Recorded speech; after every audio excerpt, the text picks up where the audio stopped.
Привіт, друзі! Гармоніка дарує щастя, the harmonica make the world better.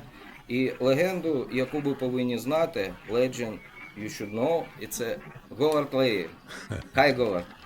Hello, hello. Hello. Так, Hi, Андрій, ну Howard. що, Nice to see починаємо. you. Very All happy to right. see you. Yeah, Uh, very happy to be here. my notes is question inside a beautiful book.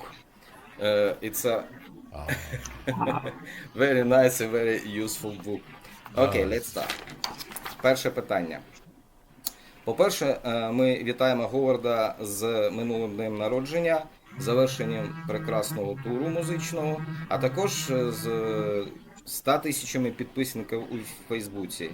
І наше перше питання про дуже класну подію.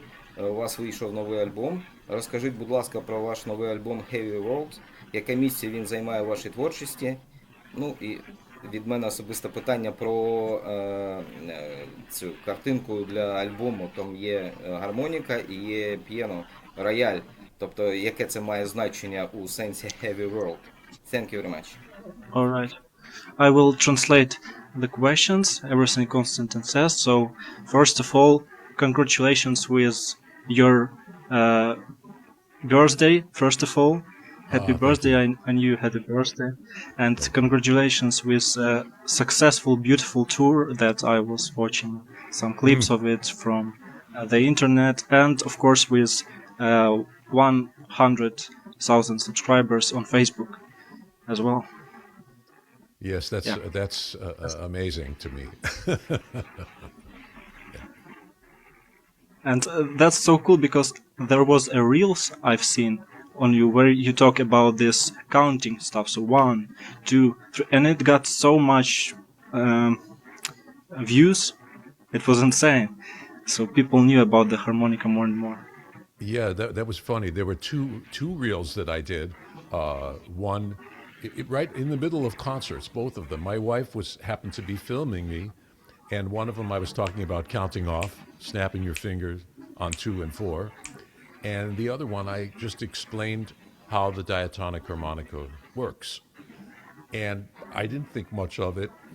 And they got like 1 million views. I don't know, 1.5 million. I don't even know how many, but I more than any of the music I've played ever has gotten. So, yeah. All right. That's beautiful for harmonica, so people play it more. And hopefully it becomes a much a bigger instrument in music industry. So the first question is, please tell us about your new album, Heavy World. How does it fit into your art of music? Well, I've always performed solo for many years. I've done solo performances, and I've done solo recordings as well. And some of them were tracks. Some of the things on this album were tracks that I had done, 5 years ago, 7 years ago. But some of them were things that I did just in the last few months. And the very first track on the album, which is called Nicolo's Notion, was inspired by Paganini. And it's something that I wrote to challenge myself. Sometimes I write music that I think is going to be beautiful or far out, but sometimes I write music that challenges my ability to play on piano or on harmonica. And that is one of them. It's a perpetual motion piece. There's no rests. It's just wall-to-wall notes from the beginning to the end. Inspired by Paganini's Moto Perpetuo for violin, the one that goes,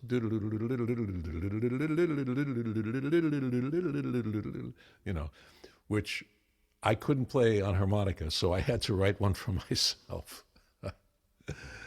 And I also finally did a studio recording of Amazing Grace. And it's something that I'm very well known for playing live. And it's something that I take very seriously when I play it because the song has incredibly deep meaning to me and a lot of other people. So for many years, I resisted recording it on an album until I realized I'm doing this album. I should really put it there, you know. And so that's on there, and I like the performance, which is, it was not easy to do that. I usually play that for an audience, you know, where there's a feeling in the room at the end of a concert, you know. Just to do it standing by myself in front of a microphone was a very different feeling. And then there's all sorts of other pieces on there. A tune I wrote many, many years ago that I never got to record called Are You There, which is, I think, a very beautiful tune. And then a free improvisation that I did in a very modern abstract jazz style, with my left hand playing a bass sound on keyboard and my right hand playing vibes. And I called it Any Questions, because I figured maybe people might just say, how did he do that? So that was a total free improvisation in the style of like Ornette Coleman, you know, and the kind of jazz without chord changes, but just counterpoint, you know, between the bass line and the melody, and absolutely spontaneous, a style that I'm very happy that I captured that part of my playing on this album. And so it's got a tremendous amount of variety, as well as the last piece, which is a Bach chorale from his cantata BWV 140, Sleepers Awake, it's called in English. And it's always been one of my favorite pieces of music. So I recorded the bass line, which is like the organ foot pedal part, and I put some chords in, like with the organ sound. And then I played that famous line that's, where's right harmonica? This one.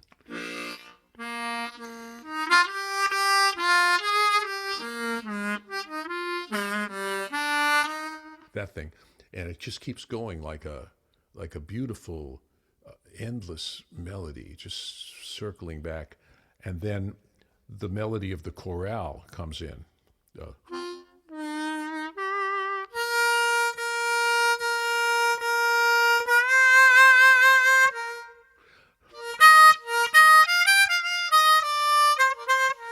I played it on a different key harmonica, but I used distortion. I played through a bullet mic with a distortion pedal to differentiate the sound from the sound of the regular acoustic harmonica. And I'm very proud of that one. I think it's one of the more beautiful things I've ever played. So this album has a variety of music, some of which is virtuosic and some of which is far out, and some of which I consider to be beautiful. So it's kind of the full range of my music making. Окей, і з приводу картинки, у чому сенс, якщо це не секрет? І я так розумію, що на платформах музичних це вийде у вересні, да? Тобто можна буде почути, а купувати вже можна зараз. Additional question from Konstantin. So about this preview picture of the album, what does it mean? So like harmonica and piano, and yes. If I'm not mistaken, the album will be available in September for to buy, right? The album musician platforms, yeah. Yeah, right now we just made it available to purchase the physical copy through my website, but it will be streaming in September. Yeah. First, we just had it on tour, on sale, just to the people, who attended the concerts, and now it's physically available. And then in a month, it will be available streaming. Yeah. So the name of the album, I have to tell you, I guess. My first webmaster who designed my first webpage, who was a good friend of mine, who passed away about maybe 10 years ago. Very smart guy. And he said, Howard, we have to give your website a name. And he had a computer program that, this is years ago, I'm talking about 30 years ago. It figured out anagrams of words. So you take the letters and rearrange them, you know. And one of the anagrams of my name is Heavy World. Interesting. Anagram. Okay. And so I picked that. I thought that was really funny. And so my first web page was called Howard Levy's Heavy Worlds back in Okay, interesting. 1995 or whatever year it was. And I forgot about it until we were trying to come up with a title for this album. And then I remembered the anagram. And so then we designed the cover. You know, the harmonica is, you know, it's tiny and the piano is huge. And so we did the ballads the other way on the cover, which we thought was very funny. Cool. And so that's, you know, a little bit of humor, you know, because if you play harmonica, you have to have a sense of humor. Very nice. Окей, Ендрю, next question. Ну, це питання заради другої частини. Які культурні чи духовні традиції, можливо, навіть не музичні, найбільше вплинули саме на ваш унікальний стиль? І чи є такі мелодії, такі композиції, які ви досі мрієте адаптувати для діатонічної гармоніки? Thank you. Right, next question. What cultural or spiritual traditions, perhaps even non-musical ones, have most influenced your style? Are there any melodies you still dream of adapting for the harmonica? Oh, that's a really good question. Anyone who knows me, they know that I listen to everything. I started listening to world music before they had a name. So like 50 years ago, 55 years ago, I started listening to music from all over the world. And I started to get kind of a musical map of the world in my head and understand how musical traditions and cultures were connected together. And I find this very fascinating in every way, intellectually and spiritually and musically. And so my earliest influences were classical, Western classical music. But then I got into rock and roll. And then I heard my first blues albums of Chicago blues harmonica players, Junior Wells and Paul Butterfield, and you know, all that kind of stuff, and you know, all that Chicago blues stuff, and it just blew my mind. And then I went to hear these guys play live. I heard a double bill of James Cotton and Paul Butterfield. And I went out of there, and this is before I played harmonica. I was playing piano. I said, I got to play this music. And you know, I started playing blues on the piano, and we had a band in high school, and we all played this music together. And then I started playing harmonica. And so it transformed me. I would say it changed my personality to be able to play a wind instrument and to be able to bend notes.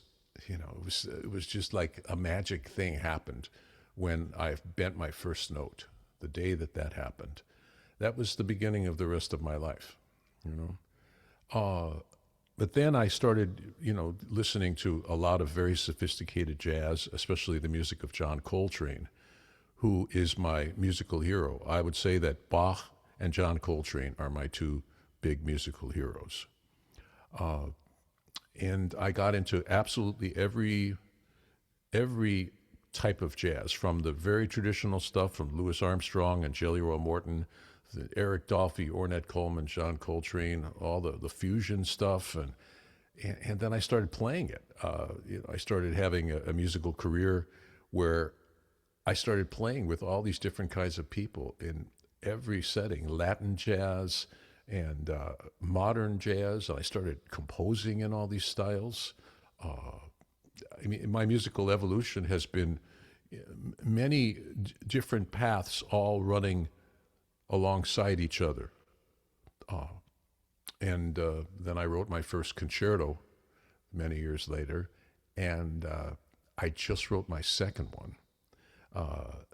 and that is mostly based on Balkan music, the music of Bulgaria, Macedonia, and all those countries, former Yugoslavia, and Romania, and some Hungarian things in there too, and Greek music. And I even used to play in a Greek wedding band on saxophone. So I've played so many different instruments and so many different kinds of music. I see it all as being interconnected.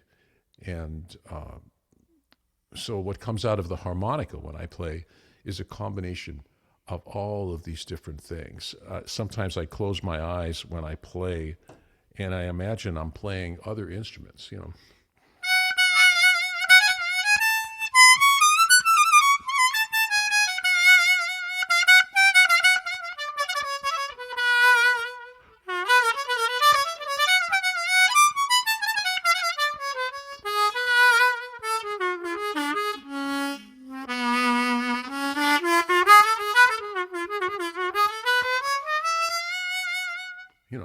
that's just, to me, it's, people sometimes say, that doesn't sound like a harmonica.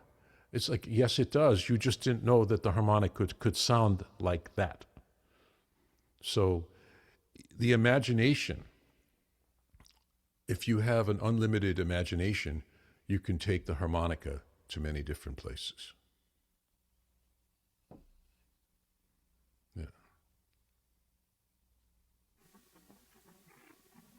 Konstantin wants to say something, but he's muted, so... Okay, sorry. Before interview with Andrew, we talk about the out of the box. It's like a smell return in past, and your album, it's so nice emotional. Okay, next question. Просто цікаво, кого слухає сам гуру, кого слухає Говард з діатонічних гармоністів сучасних і кого порадив послухати нам? Okay, so thank you for your musical inspirations, everything you told us, and that album you put up a while ago, out of the box. It's insane because you can play everything on one harmonica, and even if you're a crazy beginner and you got one harmonica, you can still play somehow.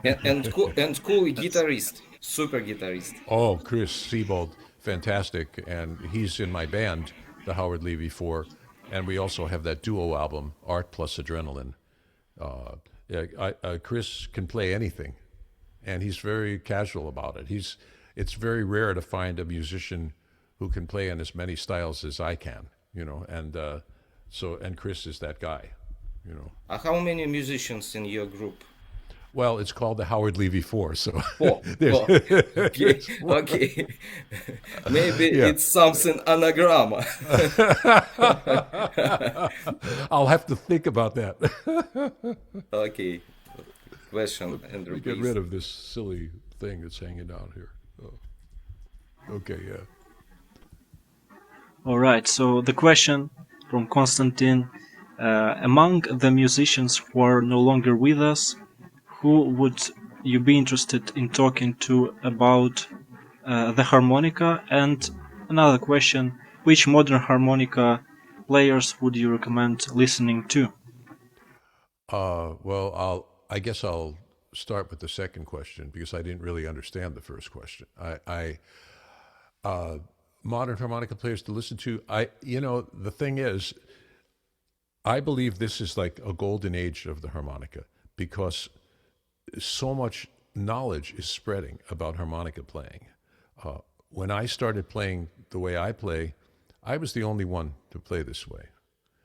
And then I started teaching in person, and teaching at various places. And then the internet came along. And now, anyone who really wants to learn how to do this, they can do it online, pretty much, So there are so many good harmonica players now. Because when I started playing, when I was 18, there was one book called How to Play Blues Harp, I think, by this guy named Tony Little Son Glover. And it was not the best book, but after I learned how to play, I looked at the book and I went, yeah, that's what I'm doing. So it is a totally different world. And there are so many good harmonica players, I don't even know their names. I know a few. I mean, obviously, Konstantin Reinhardt is amazing. Right. And Federico Linari, he just played my harmonica concerto in Canada. When I wrote it, I never thought anyone else would actually be able to do it. So there's all these diatonic harmonica players who are coming along and they listen to me and they go, okay, that's normal. I want to play like that. Just like I listened to Paul Butterfield and I said, I want to play like that. And then I discovered how to play chromatically on the diatonic on my own, obviously. So now that all this knowledge is out there, there's so many good players. It's hard to name even. I know there's more. And then there's a bunch of fantastic chromatic players too, who I really admire. This guy, C.Y. Leo, is amazing. And of course, the Swiss guy, I'm just spacing out, Grégoire Marais is amazing. I mean, just a great musician. As was Toots Thielemans. Toots Thielemans was a great musician who, fortunately for the world, decided to apply his genius to the harmonica, And there was also another guy I did a story about named Franz Kamel, who was an absolutely incredible classical harmonica player, virtuoso, played Paganini on the chromatic harmonica like flawlessly. It's just amazing. And so there are some very outstanding people from the past and the present, and there will be many more in the future. Thank you very much. All right. Can I ask the other part of the question so we I'm not answer sure it? I understood it. So if I tell more simply, it's basically what musicians who are no longer with us you would be interested to talk to about the harmonica, about the actual instrument. Well, I'd like to talk to Bach. And boy, I'd like to, Jaco Pastorius played with Toots a bunch, and I'd sure like to bring him back and play with him,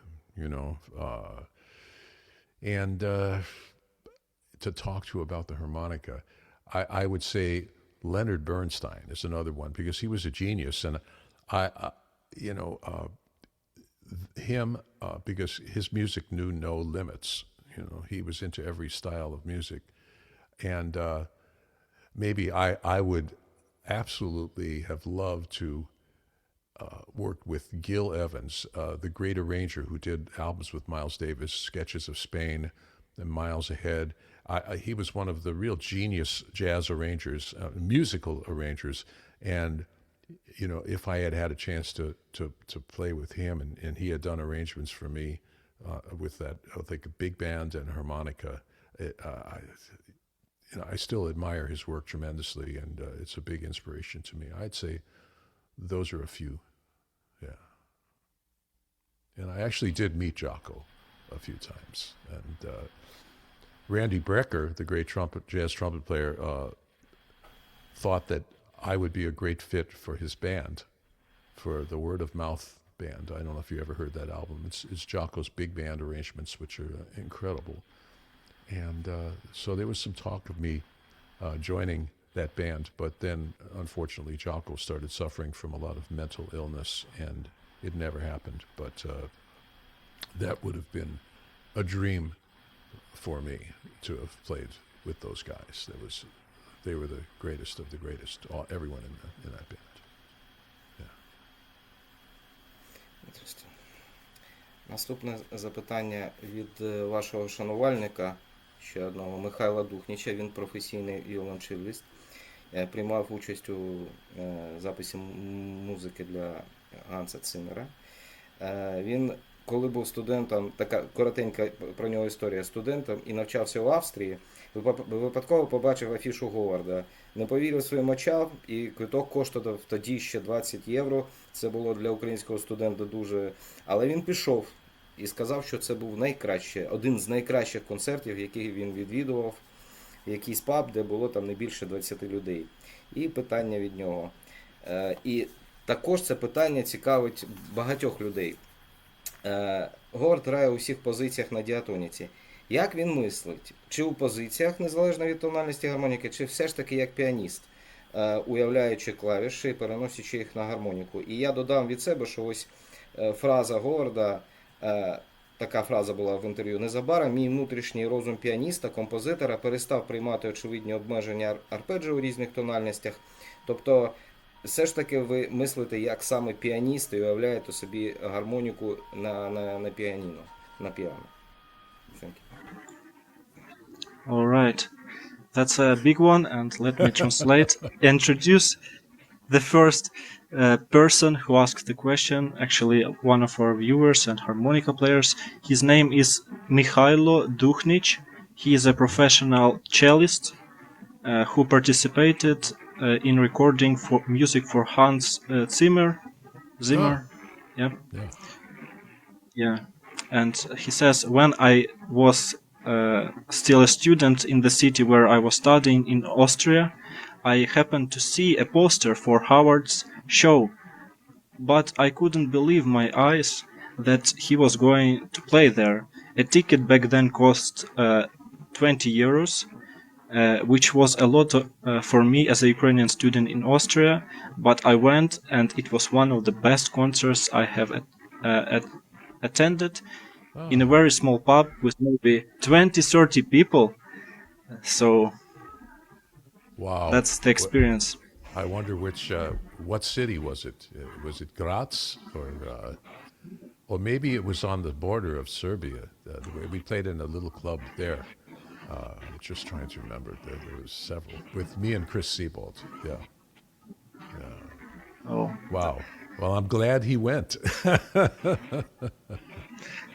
He enjoyed it very much. So very interesting question from Mikhailo. Since you play in all positions on the diatonic harmonica, how do you think in positions regardless of the harmonica's key?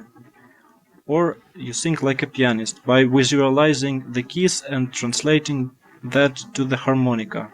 And one more additional related question of mine, based on your statement, soon my inner mind as a pianist composer stopped accepting the obvious limitations of arpeggios in different keys. When you play, do you visualize the notes on the piano, on the harmonica, or somehow both at the same time? It's a complicated question because sometimes I'm not exactly sure what I'm seeing, but usually I am visualizing the piano keyboard. So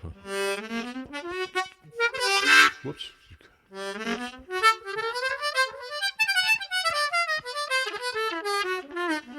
Because pretty much everything I play on the harmonica, I can play on the piano, because I'm not a harmonica player who plays a little piano. I am a pianist who plays the harmonica. And I keep trying to improve on both of these main instruments of mine.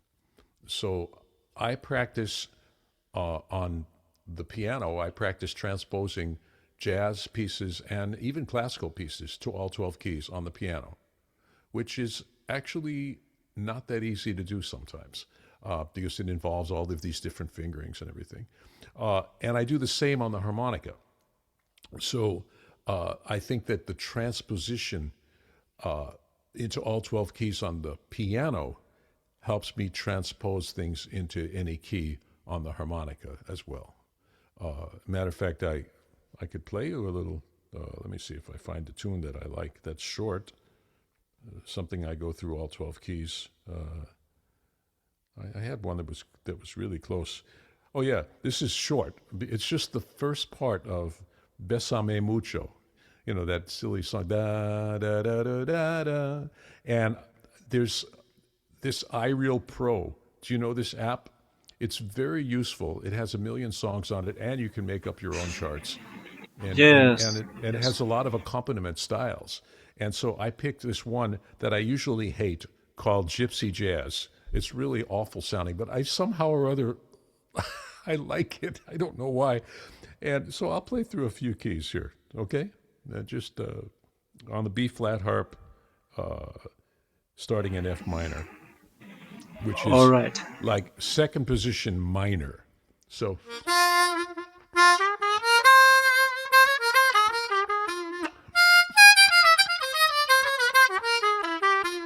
it's cross harp, but it's minor, so let's see if the balance is okay.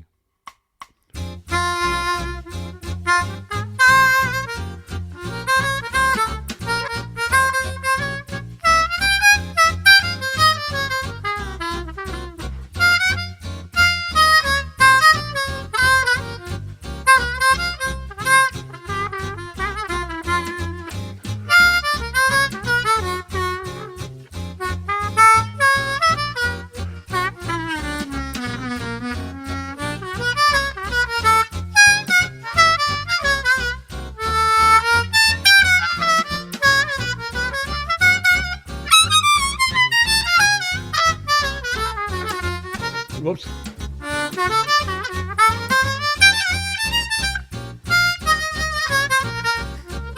Oh, you know what happened? I forgot to set up the transposition thing. That's why it sounds wrong. What's going? There's a little command. I forgot. Ooh, do it again. I was having fun, and then suddenly.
That's a bunch of keys, but yeah, I messed up a little bit. I'm sorry, but Thank I you put very a much. It's cool. It's cool. It's thank cool. you, and I Yes, put a yes, 5-chord modulation onto the end of each chorus so that it leads into the next key. For me, it's a favorite song, and many people to start play harmonica because of blues. For me, it was Besame Mucho because Really? I can sing. Yes, I can sing this, and but I play this not so funny. cool. But It's funny because I've never played this before for anyone. So you're the perfect person to play it for. thank you very much. It's favorite song. Okay, so cool. That's wild. Yeah. Wow. Oh, that's a And B I flat. wanna That say was a one B flat quote. harp. Yeah. one quote from a harmonica player that you mentioned, Konstantin Reinfeldt. He once said that if I'm disappointed of that instrument, when I listen to Howard Levy, I still want to play it much more and more. That's great. Howard, please, how do you think about advice for beginners start to play C harmonica because of wide case? You start from G, yes, G. Yes, this is very... F sharp. You thinking about like a pianist, yes? Yeah, it's a weird thing because when I went to the music store in New York, when I wanted to start playing harmonica, I asked the guy behind the counter, "What should I get?" And he said, "Well, why don't you get a G?" And I went, "Okay." So he said, "It's lower and it sounds better." I went, "Okay, fine." I didn't know anything, and so that is why I basically see the harmonica in my mind as as being in G. So that when I'm playing the keyboard and the harmonica at the same time, I usually do it with the G harp. Although I can play simultaneously with other harmonicas as well, not quite as well, but I can also read on a whole bunch of different harmonicas. I can read notes, transpose read on a C harp, a D harp, a B flat harp, A, F, A flat, because I've had to over the years. When I did a lot of studio work in Chicago, I used to play on a lot of commercials. And you get there, and they put a piece of music in front of you, and you have like 2 minutes to look at it and say, "Oh, okay. Well, maybe I should use a D harp." And I learned how to read on all these different key harmonicas. So it was just from doing that literally thousands of times that the experience of working under pressure of time is money, and everyone's looking at the watches, and all the other musicians were great readers, and so they would get it right on the first or second take. So I had to do that too. So I think beginners should start on a C because C is the same. I mean, it's the basic key that every instrument has the simplest fingerings in, and the piano keyboard, it's all the white keys. And I recommend to any harmonica players who are learning to play harmonica, get familiar with the keyboard. Sit down. You don't have to be a great piano player. Just to go, C, D, E, F, G, just use one finger, whatever, just to learn the names of the notes. Because this instrument is, one of the hard things about it is you can't see it at all. As soon as you play, it disappears. There's no fingering. So in a way, nobody can really show you how to play the harmonica. You can imitate somebody's playing, but they can't show you, like on a guitar or piano or saxophone or a trumpet, that there's no hands except holding it. That's it. And there's many different ways you can hold it too. But yes, a C is, I think, the best key harmonica to start on.